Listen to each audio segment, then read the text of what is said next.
Welcome to American Building. I'm your host, Atif Kader. Join me as we explore the skylines and strip malls, the crosswalks and rail crossings, the balconies, the buildings, and the boroughs shaping the next generation of real estate. Let's build common ground. 4 years ago, we sat down with architect and urbanist Vishaan Chakrabarti to explore his vision for the Rock and Roll Hall of Fame expansion in Cleveland, then still on the drawing boards. Today, that project is under construction, reshaping Cleveland's lakefront with a bold new cultural landmark. As cranes rise and the tower takes form, our conversation with Vishaan feels more timely than ever. It's a front row seat to how great design can catalyze civic life and spur economic vitality. In this re-release of parts 1 and 2, we revisit Vishaan's insights on adaptive reuse, public-private partnerships, and the power of storytelling through architecture. You'll hear about the challenges he faced, from site constraints to community engagement, and the innovative solutions that laid the groundwork for today's groundbreaking construction. Whether you're a developer, policymaker, or design enthusiast, this two-part conversation offers a rare glimpse into the making of a landmark in motion and where the future of urban creativity may go next. Enjoy. So thank you so much for being here with us, Vishaan. Thanks for having me. Absolutely. So let's get started. Your path to architecture started with art history and engineering at Cornell. How did you go about choosing your majors, and what did you take away from that coursework? Um, well, so I always loved architecture and cities. My parents came here with very little money in the 1960s, but my father was a scientist and loved to travel. So whenever he had a kind of lecture gig somewhere, he would like splice and dice the honorarium, and we'd go on a shoestring budget off to Europe or the Soviet Union or all sorts of really interesting places. And I always loved cities. And I loved going to museums. I loved looking at the art. I loved anything having to do with like urban culture. And so by the time college rolled around, there was time to go to college. Mhm. Uh, I, of course, as yeah, I don't know if you have any similar stuff in your background, but as a good Indian boy, I had the choice of either being an engineer, doctor, or maybe a lawyer. Like if like Lawyer is totally the third position. yeah, Oh, exactly. Absolutely. Like it was way down there. And in fact, doctor was about engineer, of mhm. course. And so I became an engineering student at Cornell, and I was a horrendous engineering student. I mean, I was like, it was like being in the wrong line at the bank. But I stuck it through. But every single elective I had, Mm. I would take either a fine art class or an art history class. And I realized in my fourth year that if I stayed an additional year, I could get both my engineering degree and an art history degree because I had taken enough along the way that I built up the credits. And my parents kind of freaked out, but then sent me the student loan forms, and I stayed an extra year and just immersed myself in art history, which was great, and did a lot of studio art. And it's funny. I found journals that said that I was interested in architecture back in sophomore year in college, but I think my parents would have none of it. And so the funny thing is now people look at that background, they're like art history, engineering. Oh, what a great Okay. background for architect. There was no strategy whatsoever. There was less than no strategy. And then I studied city planning at MIT, and then ultimately architecture at Berkeley. So it's a very roundabout way Mhm. to getting architecture. My wife knew she wanted to be an architect when she was 5 and did a B arc, and like so there's a lot of different paths in this profession, I guess, is the lesson. I think what you're describing is so wildly similar to my own because I stayed 5 years. So I did two undergraduate degrees in architecture. And the one that I stayed later on for was the urban planning degree, which was the extra one after the technically appropriate one for being the ISI. My parents are a little bit more generous with what was. So they were okay with you getting an architecture degree, yeah.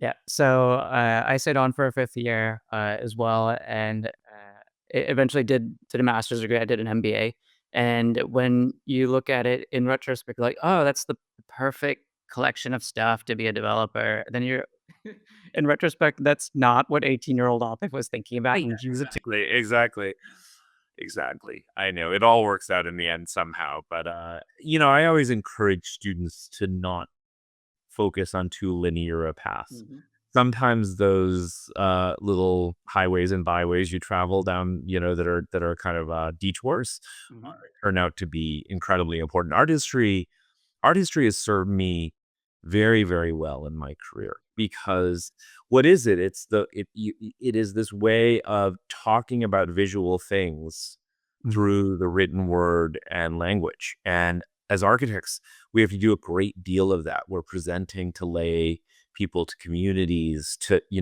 and we have to explain visual ideas through words. And mhm. art history is actually great training for that. I think, in particular, so this year, I've been working from home, so it's easy to travel. And I've been doing road trips every month to different parts of the country, from Chicago to North Carolina to Maine. And particularly, I've spent a lot of time in West Virginia, North Carolina, Virginia, and Pennsylvania, which were the heart of both the Revolutionary War and the Civil War. And I think, particularly looking through these preserved cities from like Gettysburg, I was in a couple weeks ago, to Alexandria, to Arlington, to Fredericksburg. You see this really beautiful set of preserved architecture, and you realize that understanding the progression of American architecture is really important to recognizing what it is that an architect does is in the context of other things, particularly when you work in cities like New York City. Yep, So. absolutely. Starting with Jefferson. Yeah, absolutely. Mhm. So your interest in a wide sweep of things continued on beyond college and education to work as well. So you have had the opportunity to work in the public sector and the private sector. You worked for a development company and a design firm, for others and for yourself. So this is very awesome and I think very inspiring. And could you talk about the work path that you took and what organization or order there may or may not have been in that part of your life as well? Well, again, there's a couple of things here. One was you have to be somewhat opportunistic, and Mhm, I think I've had a tendency to be fairly open about different career trajectories with the notion of architecture is one of the few old person's games left in the world. I mean, we live in a society where people want to be, well, when I was growing up, people wanted to be like wealthy Wall Streeters when they were mm, 28. Now people want to be wealthy tech entrepreneurs when they're mhm, 28. And, as an architect, you're not a wealthy anything when you're 28. mhm, You're an apprentice, basically. And, so it's an old person's game. It's something because there's so much to know mhm, that it just takes decades to really gain all that experience and understand the full breadth and width of what you need to understand, especially if you're practicing in an urban context, in a community context, things that are just really, really complicated. And so I feel like I spent the first, you know, 50 years of my life kind of walking the planet, uh, doing lots of different things and gaining lots of different perspectives and learning lots of different languages. And I don't mean, English and Bengali. I mean, the logic of development, the logic uh-huh, of urban planning and urbanism, um, and of course the logic of design mhm, and how all these things intersect. And the thing is it's nice to hear you say that it's inspirational, but I think it's uh, there's two things about it. For architects, it's deeply violative of the way they tend to think about the world, which is that architecture is a kind of monastic practice. mhm, When you start at a sort of young age, and the intensity of understanding how a piece of wood gets detailed against a piece of glass, mhm, the act of drawing and building and all of that is something that doesn't leave room to go stray and do all these other things. And so for the architectural community, it still takes a while to really accept this kind of more nomadic career trajectory. The other thing is I find, and it's interesting, I know we're going to talk about pay later, Hmm. um, and if you're not a white male in the architecture profession, uh, uh, being a nomad is somewhat thrust upon you, because the linear monastic path is sort of reserved for a certain demographic. Hmm. And so you find that you often have to come at the profession from its flanks. And I was told point blank when I was a fairly senior person at SOM about how much my advancement was restricted by my race. And so, you have to learn how to navigate Hmm. the kind of the dominance that exists in the profession. And I know a lot of women go through this and have to figure it out and hunt and peck as well. And so um it has been a good journey, and I'm really glad ended up doing all of those things. But some of it is out of exploration, and some of it was out of necessity. I think it's very similar from my experience. I think it was quite a bit less time in design and quickly into development or construction and development is at least the Excel, the way that you advance is if you are Gary Barnett's son or a son-in-law. It tends to be the most normal way to do it. And Yes. all of his daughters are married at that point. So I think my hope was pretty much gone. So I think when you realize that there are skills that you have, and not until you're able to identify those as yours and not something that only matter when someone else identifies them for you, that switch ended up happening for me and I think for others, where I realized that, you know what, I could do it. I could go out and do it on my own. Mhm. And I think that sometimes necessity is the greatest inspiration to start doing something Absolutely. different. Absolutely. So speaking of, when you take that idea to a larger context, I think when you talk about the way that America has been built and has not been built, there's intention and reason for certain things, and oftentimes there circumstance for a lot more. So your first book, A Country of Cities, that's a manifesto for urban America, came out in 2013 for Metropolis Books, and was the basis of a class that you taught at Columbia, one that I actually was in. And tell us what you want readers to take away from this first book that you spent so much time and effort putting together, and it's so beautifully produced. Thanks. It's so funny. I reflect on that book a lot, because as you say, it's 8 years old at this point. And, the way that book came about is I was writing for Urban Omnibus at the Mhm. Architectural League, and I had written a 10-part series called The Country of Cities.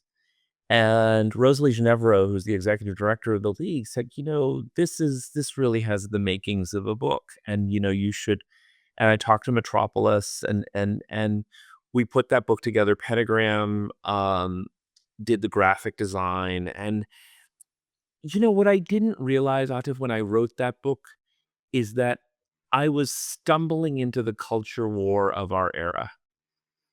That if you think about guns, abortion, homosexuality, a little less the culture war today than it was when I was growing up, although certainly with transgender people. But cities, urbanism, and especially the car, has become way more than a policy matter and way more than a design matter. It is, there's that famous Charlton Heston line about guns, "Out of my cold, dead hands, will you pry this gun from me?" And it's sort of like, "Out of my cold, dead hands, will you pry this, Chevy Suburban from me?" My son and I just drove cross country, and I was really struck by how much fossil fuel and large cars animate this country. And I say this because, like, we pulled an Airstream across country, and so I problem with utility vehicles that do things like pulling trailers across the country. I have a problem with utility vehicles being driven from suburban locations into the hearts of downtown, or even worse, in downtown. People drop their chubby little kids in utility vehicles when there are many other modes of transit available to them. And so um, the book, um, I don't know. I mean, many people were writing. Ed Glazer's book came out around that time. Obviously, there was all the creative class stuff that came out before that were from Richard Florida. His book was the Triumph of the City, right?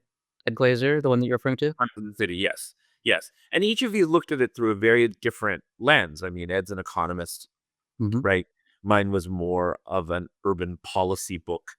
Um, the book I'm writing now for Princeton University Press, which is near to where you're sitting, is called The Architecture of Urbanity. And in many ways, it is a retort to the first book, because the first book, where I think it fell short, is it made this kind of really hard to argue with a presentation about why things like transit-oriented density makes sense, given climate change, given the economic data we have, given even the racial struggles we have, and the ability for cities to adopt more progressive policies and so forth. The question that it didn't answer, I felt, was a design question, which is the fact that most transit-oriented density is absolutely mind-numbingly, soul-crushingly bad, and is not any place that anyone wants to be. And that's not true of every single place, but it's true of most of them. And that design and density are heavily linked in terms of the fact that, the dense places we're building around the world are largely banal. And I've been giving TED Talks about this, and now I think it's a really big climate issue, because if people reject density, then we're lost as a planet. And yet there are real issues. There's issues with the development community. There's issues with a lot of the architecture community is not interested in working at that scale and with those kinds of players, and I can understand why. It's a rough and tough kind of design proposition with very little latitude.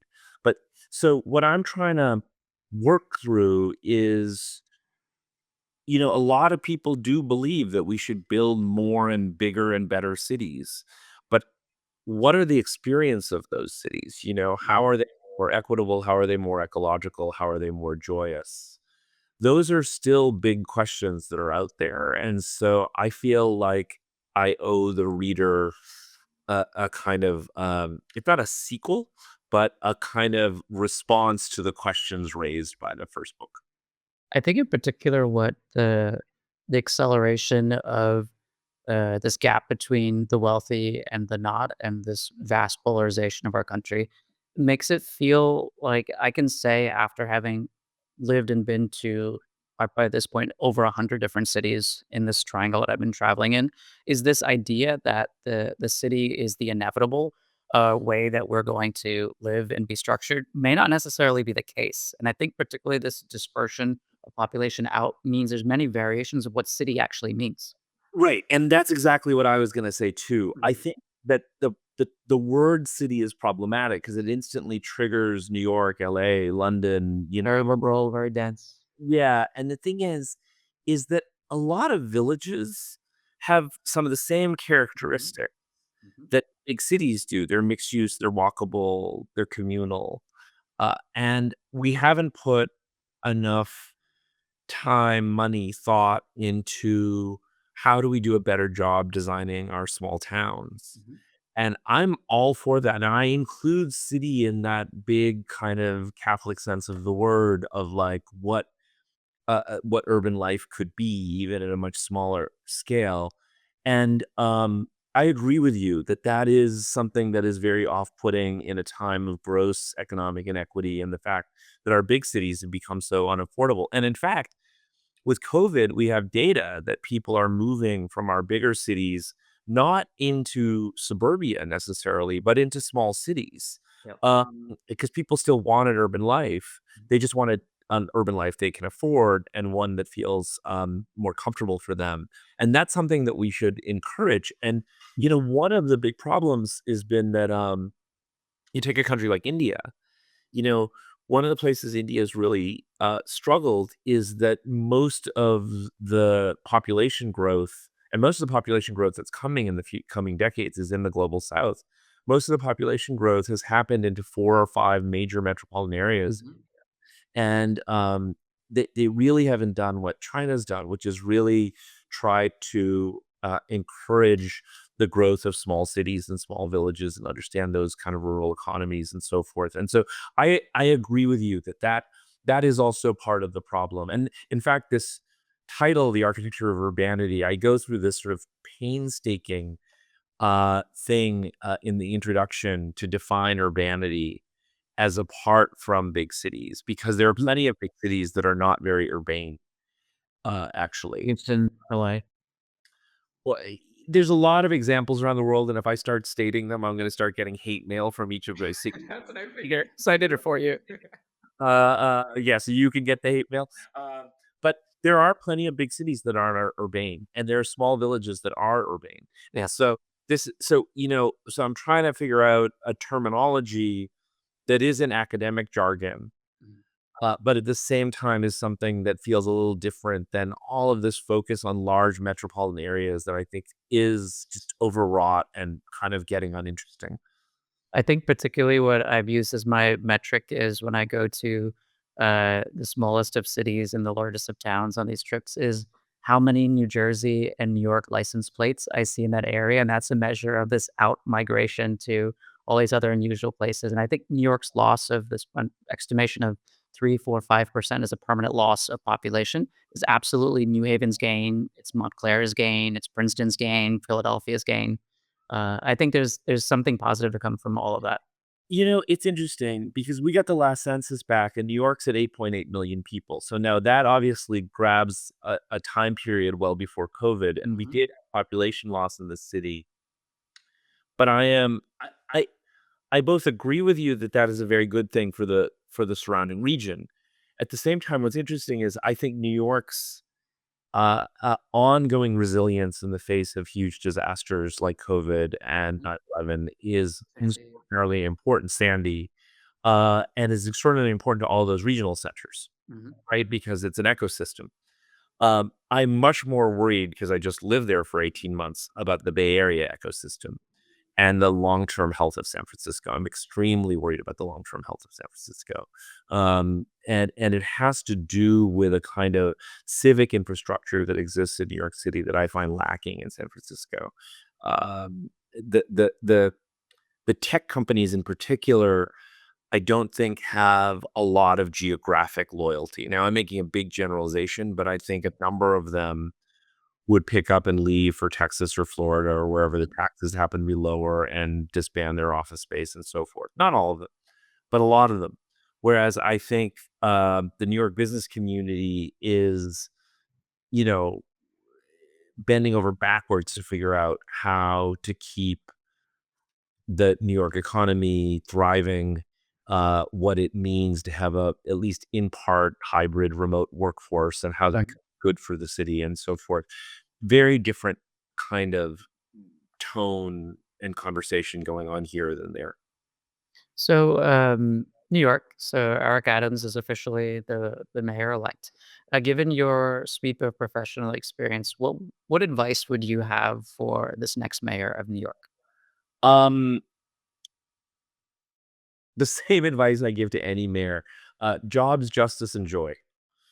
Uh, Yes. mayors used to run almost exclusively on this thing about jobs, jobs, jobs, right? And Mhm. you heard it was like it was a mantra. And that's because people care about the economy, and people still do care about the economy, and everyday Mhm. people have to care about the economy. Um, but I think if you we now live in a world where workers have a lot more room to understand where they want to live because of remote work. And so Mhm. we the pandemic accelerated certain trends, and one of them is this notion that all cities are in competition for what's known as human capital, for people, right? For great people who come and do things, young people, old people, people who start companies, people who employ people, people who just think about the city differently, or activists and so forth. You want all of those people coming to your city. How do you attract them? Financial incentive. Right. No, no. Actually, it is not just jobs, and that's the issue with the old sort of corporate welfare model of financial incentives. It is jobs, justice, and joy. So yes, you still need to attract companies, but you need to explain how you are an economically and environmentally just city. Mhm. Right. How is it that parks in your poor part of the city are treated versus the richer parts of your city? Mhm. How is the school system, the healthcare system, the transit system, the garbage pickup system, all of those things working towards both equity and ecology? And I think people will go to places that they feel are measurably more just. Um, and then joy, which is something that I don't think we talk enough about. And this is where design comes in, the design of our public spaces, the design of our buildings, the mix of preservation of our historic building stock with Mhm. new and exciting architecture. Um, uh, the ability of the city streets to be a stage for serendipity. These are the things that bring people joy, right? The notion that you're walking around your city, you experience things that are a surprise to you. You run into a friend at a sidewalk or a subway station. These things are phenomenally important and are part of the design of our city. And everything from zoning to building codes to especially how we design and think about our streets, which are the most important piece of infrastructure we have right now. Mhm. Most cities are 30% roadbed. How we design that roadbed, um, why it's given over to all these private vehicles in our cities as opposed to express bus lanes, more bike lanes, more pedestrian space, cities for people. Um, these are all things that to me could fall under the umbrella of jobs, justice, and joy. And so I have a lot of hope for the Adams administration. Not just the Adams administration, but the fact that we have a new mayor and a new governor at the same time in a period where we've historically had very calcified relations between the Mhm. city and the state. And it's extremely important, given this infrastructure bill that just passed in Congress. We need to build the gateway tunnels. We need, Sandy, you mentioned Sandy, that really damaged the existing Trans Hudson tunnels for our trains. Um, we need to rebuild Penn Station and move Madison Square Garden. We need to uh, really rethink our entire street network and how we provide better transit. These things are all partnerships between the city and the state. And so uh, I really hope that designers really engage these conversations and you know um just going back to your earlier question about having a really expansive background. My wife and I were just in Madrid with Norman Foster and his wife, where they formed the Foster Foundation. And when I think about Norman, I think about the whole architect, someone who can design how a piece of glass intersects a piece of metal, but also is thinking about the city and the world in really broad strokes, who has advised the mayor of London and mayors all over the world. That's, I think, a role that architects need to do more of. Yeah, I think being able to go beyond that previous generational idea that an architect or designer's responsibility ends with a design set and not with the welfare of the people building the building or the welfare of the people living in the building. And I think that there are many, many more people that are speaking like you than perhaps an older generation of architects did. Um, Yeah, well, we had this unfortunate interregnum after the 80s when, Thatcher and Reagan so won. Like, part of how they won in the architecture industry is this idea of specialization. And so if you were a building architect, you weren't an urbanist or vice versa, Mhm. in the 80s and the 90s. And I often get this question like, does POW, my firm, are you guys architects or urban planners? And I say, Like, Doesn't matter. this happen? When did this horrible, horrible thing happen? This notion that you're not a great designer if you're thinking about these broad urban things, and you're not a great urbanist if you're thinking about design. We're going to talk about the Rock Hall later. That building is a building, Mhm. but it has enormous, enormous urban and regional impacts across Cleveland, across Northeast Ohio, and for the entire country in terms of this incredibly unique genre of rock and roll. And so to imagine that that's only a piece of architecture is just it's shooting ourselves in it's just it's extraordinary to me. But that is the milieu under which like I grew up. That was the generation of like the object building on the hill Mhm. where you really only had to worry about the photographs of that object building day one. And then after that, how it related to its environment or what it meant for the people who built it, Mhm. who live in it, who work in it, who visit it. Um, it's just extraordinary to me. And I think you're right. I think our generation is now changing things. I had breakfast with Jeannie Gang the other day, and I know she thinks this way. Tatiana Bilbao, Ajay. I just think a lot of people have rejected that paradigm and are thinking much more broadly about their work. I think it's particularly an American notion to imagine our perspective is the worldview. And two guests earlier this season on American Building, Galia Solomonov and Camila Krasu, both of them did their undergraduates in South America and then their graduate degrees in architecture here in New York. And both had the exact same thing to say. They said they never realized this notion that design was split as you described until they came to New York. That's just not the way it's taught or thought of in Latin America. Yeah. And I think, one of the main ways in which we're seeing that shift now manifest back into that more international understanding of what design is with the Pritzker Committee and who we see now winning the Pritzker. When you look at Lakatana Visal, Aravena, um, Doshi, what you're seeing over and over is them saying, we want we are going to premiate design that has that broad sensibility. I mean, Hirsch's housing projects as much as his architecture. Same with Aravena. Same with Lakatan. So it just that to me is something that, but it's a huge fight in the American system, right? Because the American system rewards specialization. Mhm. Whether it's design or healthcare professions everywhere, especially I think. Everywhere. Everywhere, absolutely. I mean, if you talk to a doctor, you know, like, uh, it's extraordinary, like, if you look at a psychiatrist versus a therapist. So, a psychiatrist is an MD. Psychiatrists barely do therapy anymore. They just prescribe drugs because it's incredibly remunerative to that for them to see patients at a 15-20 minute clip and just write prescriptions instead of actually understanding their patient. And so, this world of specialization we live in, it's really, really unhealthy. And it's also, by the way, the worst paradigm to solve things like climate change, which requires interdisciplinarity and a very broad view and an interconnected view of things. I 100% agree, and I think this might be a good time to pivot to the Rock and Roll Hall of Fame. So Cleveland, very handsome city on a lake.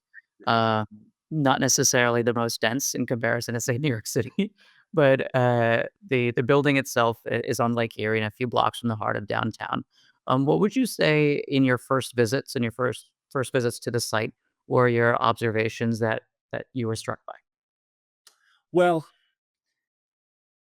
first you have to zoom out a little bit. We've been working in Detroit for some time for Ford Motor Company, which owns Michigan Central Station. We've been doing a big map plan for them around Detroit. Right around the time we won the Rock Hall competition, we won this competition to design a bridge in Indianapolis. And we were also doing a master plan for the city of Niagara Falls. for the state of New York. Mhm. And the reason I mention all of these in one breath is because suddenly we're doing all this work in the Rust Belt. And this also goes back to your thing about not just focusing on the big cities. Mhm. Um, Working day to day, visiting all of these places, and they're all different from one another. They're very, very different from one You can't just do one of these and lump them all as done. another. But there's a certain through line. And the through line, of course, is deindustrialization, Of course. coupled with racial segregation. Mhm. What these cities and what especially Black communities have been through in these cities is just it, like it's appalling. You know, when African American communities talk about how they are the most patriotic of all Americans because they've stuck through some of the shit that they've had to, not, I'm not talking about slavery and Jim Crow. We can talk about that all night long. But I mean the stuff that happened in the 60s and the Yep. 70s with not just urban renewal and redlining, but, you know, what happened in so many of these towns, including New York, actually, is that as cities deindustrialized and lost white population, and Black and brown communities kind of were the fabric of the city and held it together. Mhm. And then the whole economy changes, right? Policing changes often for the worse. And then suddenly you have gentrification, and those same communities that held these places together are now being forced out. And so this is not talking about history from 150 years ago. This is about what's happened in our lifetimes. Mhm. And so working to understand how acts of architecture and urban planning are acupuncture Mhm. in those environments, working with those communities, in Detroit, just south of the station is Mexican Town, and like working with that community, or, with the Rock Hall. To me, what's so fascinating is the Rock Hall's worked really hard on this, is that, the Rock and Roll Hall of Fame is in Cleveland in large measure because an extraordinary group of people fought to get it in Cleveland, but also because there was a disc jockey named Alan Freed who coined the term rock and roll. And, you know, Cleveland is a place where a lot of the history of race in America uh, literally plays out in terms of music. And so, you know, the fact that rock and roll is a uniquely American genre. Of course, you have the British invasion, and you have now rock being an international music form. But like jazz and the blues, it really has its seeds here, and of course, it has its seeds completely with the African American population. Rock and roll's, what would rock and roll be without Chuck Berry and Little Richard? And then, of course, Aretha Franklin, like, can't you you just can't get there without those folks, and so the Rock Hall as a building has this extraordinary responsibility. Um, it is at once international because of I mean, I was just at the induction ceremonies, and you're like, you see LL Cool J and Tina Turner was this year too, right? Sting and Tina Turner and the Foo Fighters, and, there's this whole history that, uh, uh, kind of famous surprise guests introduce. So Taylor Swift introduces Carole King, Dave Chappelle, Jay-Z, Paul McCartney, the Foo Fighters. It just the list goes on and on. And it's just extraordinary. So it's got this huge international presence that, you know, what you realize is there are thousands, if not tens of thousands, if not hundreds of thousands of art museums and concert halls around the world. There's only one Rock and Roll Hall of Fame. And and so it's centered in Cleveland for a lot of good reasons. And then, of course, they did this thing of hiring Pei. Mhm. And Pei was arguably the most established architect of the late 1980s. And of course, there was all sorts of questions about, how does this Asian American man, really Asian man, right, understand rock and roll. And of course, as soon as they announced the competition, I started getting those same messages on LinkedIn, like, dude, what do you understand about rock and roll? It's like, you know, so it's, all of that stuff is omnipresent. Mhm. Um, the other thing is, as a language, pay was uh, uh, really manifesting late stage I am pay postmodernism via Louis Kahn in this building of a series of platonic solids meant to look like a record player from the air, um, that results in this building that's incredibly iconic, but not very functional. And so, you know, there's this so they did this big invited competition in January of 2020, right before the pandemic. We were invited with a list of, I think, 24, 25 players, a number of Pritzker winners, a who's who. And I sat around with my senior people in our office in New York, and I said, well, guys, we're never going to win this. You know, we have to make a good showing. And the funny thing, we were at the same time invited to compete for a similarly august, amongst a similarly august crowd of architecture luminaries for a building in Princeton and this bridge in Indianapolis. And we ended up winning all three, which was wild. But because I didn't think we'd win any of them. But the Rock Hall in particular, it went from 25 to 14 to 9 to 4 to 1. And you know, w- we had a couple of ideas from the start that I think held us in good stead. One, we were really going to get to know this place. So we flew to Cleveland soon after we got invited. We really wanted to see the site, wanted to understand, what is this place? The next thing was, we felt very strongly that the building should be an addition that attaches itself to the Pay building, and like rock itself, is both irreverent and reverent.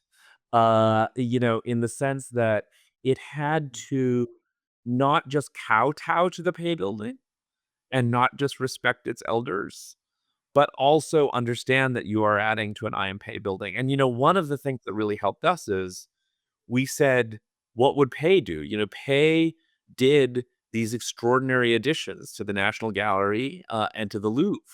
And so we looked at what he did, and he kind of did the same thing. He did something that was absolutely of our era, but um, responded to the formal language.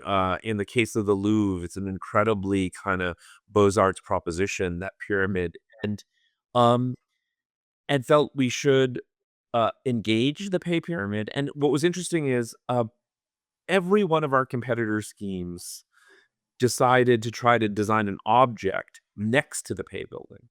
So it was like object in the field, object in the field. It's like adding another face to Mount Rushmore, basically. Yeah, exactly. Exactly. I'm Atif Kader, and thanks for joining me on American Building. If you enjoyed this episode, be sure to subscribe on your favorite listening app and leave a rating and review.